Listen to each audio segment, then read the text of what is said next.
Hello everybody, so Sim Update Beta 3 is out, and if you haven't seen any of my videos before, I run a mid-range system consisting of an NVIDIA RTX 3060 with the 12 gig VRAM variant, a Ryzen 5700 X3D and 64 gig of RAM.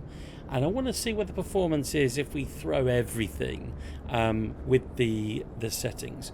So first of all, let me show you what the settings are that we're going to do this SU3 beta test performance for a mid-range PC with.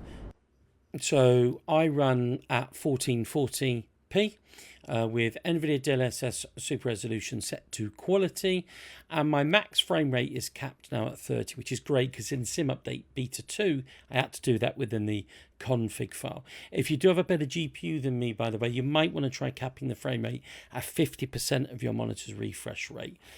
My card wouldn't keep up with that, so I'd end up getting a bit of stutters and a bit of lag, so I capped mine at 30.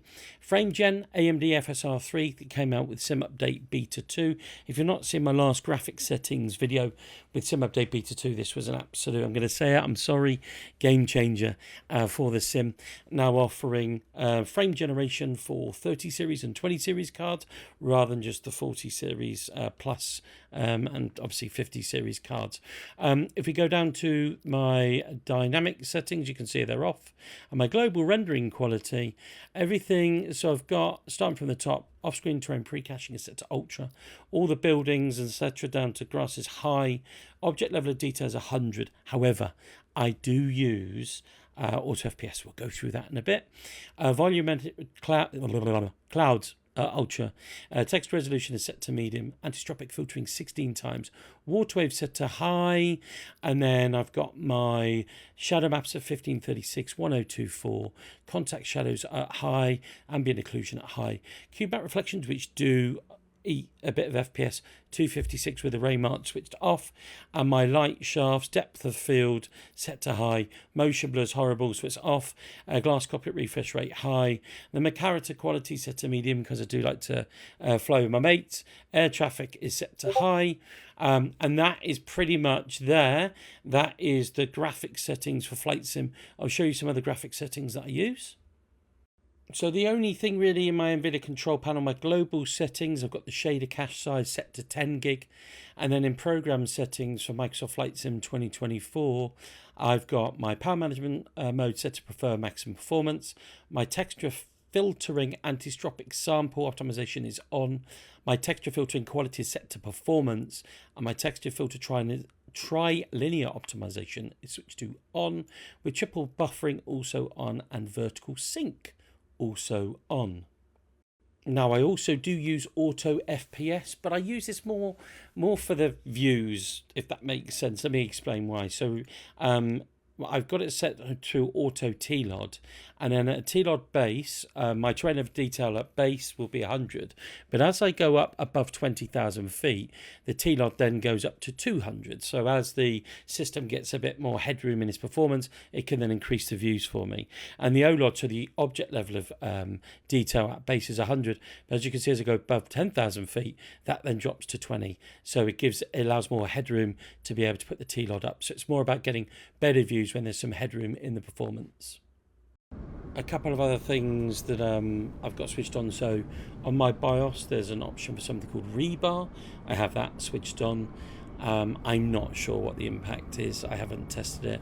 Also, I have HAGS in Windows 11 switched on, which is Hardware Advanced Graphic Scheduling, something like that.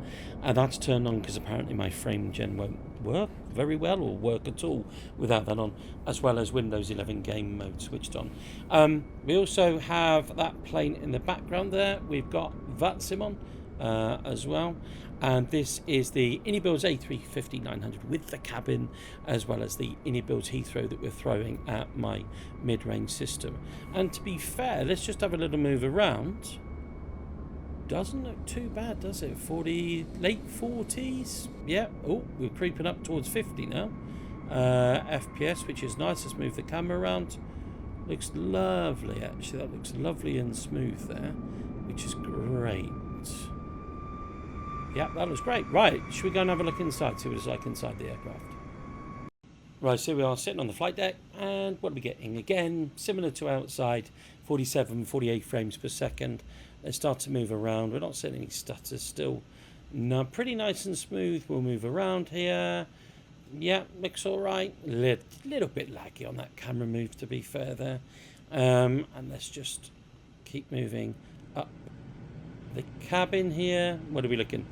Oh, little drop to 30, but now we're still over 40, so late 30s, 40s. And this is the Builds A350-900 cabin, so this is pretty much usually quite, bad on frame rates, but with FSR 3 and those settings that I've got, to be putting over 40 FPS, I'm quite happy with that. Yeah, pretty happy with that. And let's just try my camera views. So it drops a little bit, but then I take it. Oh no, that's just, yeah, look, it goes back up there, and then back to the other camera view. Then this camera view. You see how sometimes the windows and these take a little bit of time to load. Looking at that, that's probably VRAM, because the my VRAM is orange, is screaming a little bit at what, 9.6 VRAM out of the 10. And then there, I take it when I go back though, and back, yeah, okay, so as it caches in, it's a lot faster with this camera changes there. Cool. So I hope this helps you. Sim Update Beta 3. I will let you know any more things that I find, tips, tricks, or guides. So, be great and be very humbling if you were to like and subscribe to the channel. Yeah, happy flying. I hope this helps you. See you soon. Bye.